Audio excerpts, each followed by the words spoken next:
So it's the 24th of July, Friday evening, about 5:45 p.m. Alaska time. So we're meeting here to discuss our progress over the last day or so. And so why don't you go ahead and proceed and tell us who you are and what's going on. This is Jilly Kwan. I'm a student.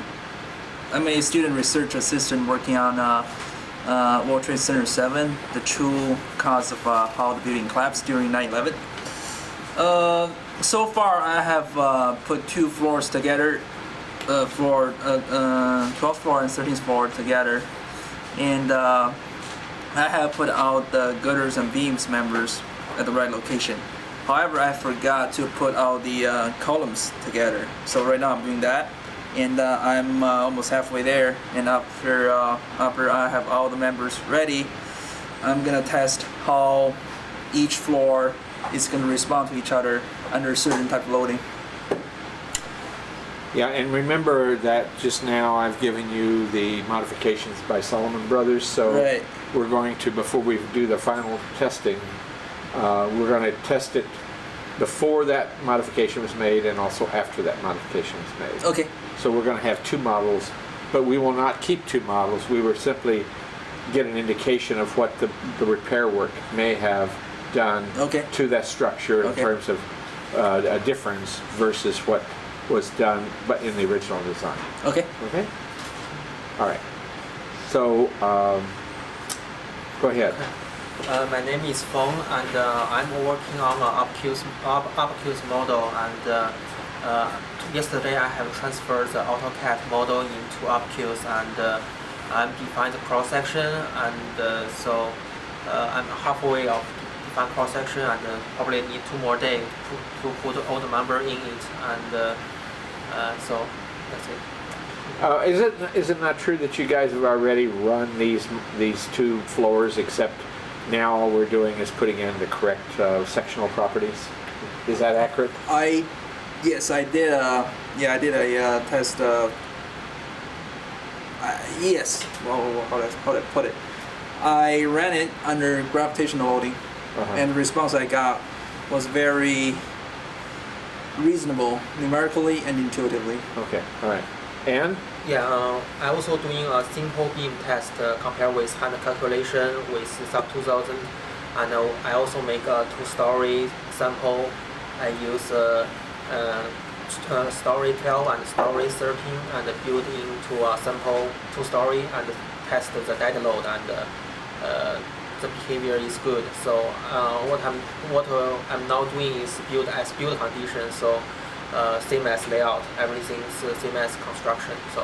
So we both think we're about 2 days away. Is that correct?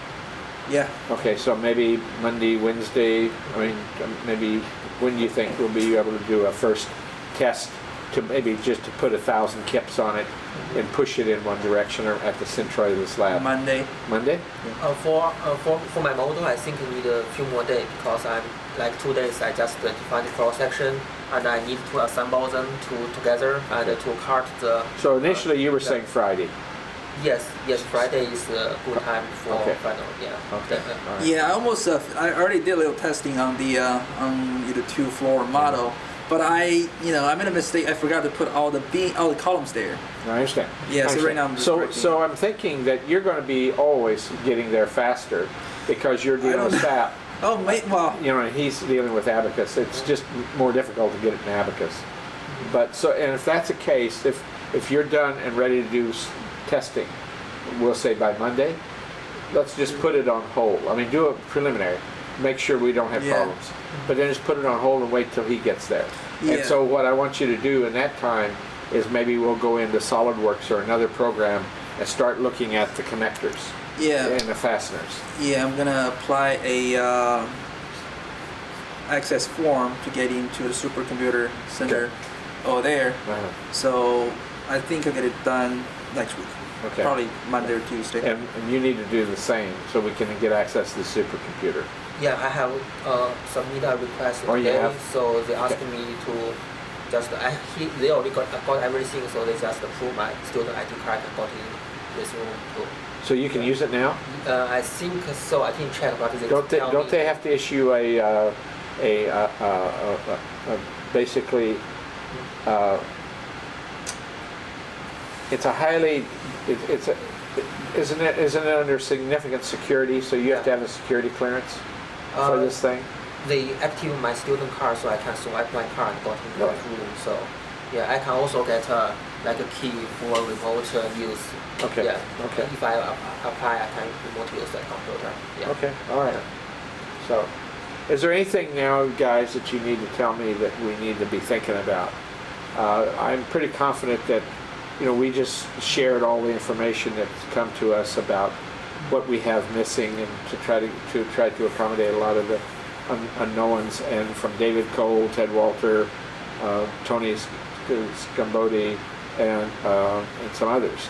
So and so you have that information. Right. I'm not sure all of that information is available to you yet, because some of the files were my emails, and if you click on them and you can't read anything, then you need to tell me what those are, and then I will break them apart, get those files out of there for you, so you can actually read it. Okay. Okay? Yep. So, and the objective right now is we have 2 members, as I understand it, we don't have any sectional properties for, and the idea is to take what I've just given you and see if you can find them. Okay. And then maybe you need to email me what those members are, so if I happen to be looking through those files, I can find it as well. So email me what you have that's missing. Okay. All right. And then we can go from there. Okay. And by the way, Fong proposed a method to put out the columns, so we can only define it once per 2 floors. Yeah, I like that a lot. I mean, you mentioned that to me earlier today. What he's talking about is that I was originally thinking about splitting between floors halfway up, but the splice is not halfway up. It's somewhere around 3 to 4 feet. Yes, 3 feet and 6 inches. Yeah. Yeah. Above floor. So yeah. we're just going to stop. We're just going to stop at the splice. Okay. Above and below. Okay. Right. So, and then we go from there. The other thing I want you to be thinking about, and maybe you can be doing that while waiting on Fong to get his splice or get his run ready, is to see if we could put these floors together pretty easily. Okay. That's something we didn't ask SAP people, but I don't think they could have addressed that. We need to try to figure out a way that we could put these floors. We take 2 floors, we can put them together and have 4 floors. Oh yeah, we can definitely do that. Yeah, really fast. I mean, so since we have all the information, yeah, we just should be able to do that. read a program. I can do that. Okay. But there's one thing. The writing a program takes probably a week, maybe. But keep in mind how many floors we got. Right, for 8 floors. 1 week is nothing compared to taking a week every floor. Right. If we can turn that week into an hour or 2, look how much saving you got. Right. Yeah, so I think that's what we got to be thinking about. Yeah. Looking at writing algorithms wherever we can to try to minimize errors and try to minimize the amount of time it takes to do something. Okay.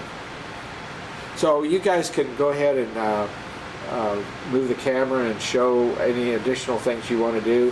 When you're done with that, just put it in my office, lock it up, and I'm going to be going to grade some exams now. So, Okay. all right? All right. You doing okay? Yep. Good. All right. Thanks. Yeah. Thank you. Yep.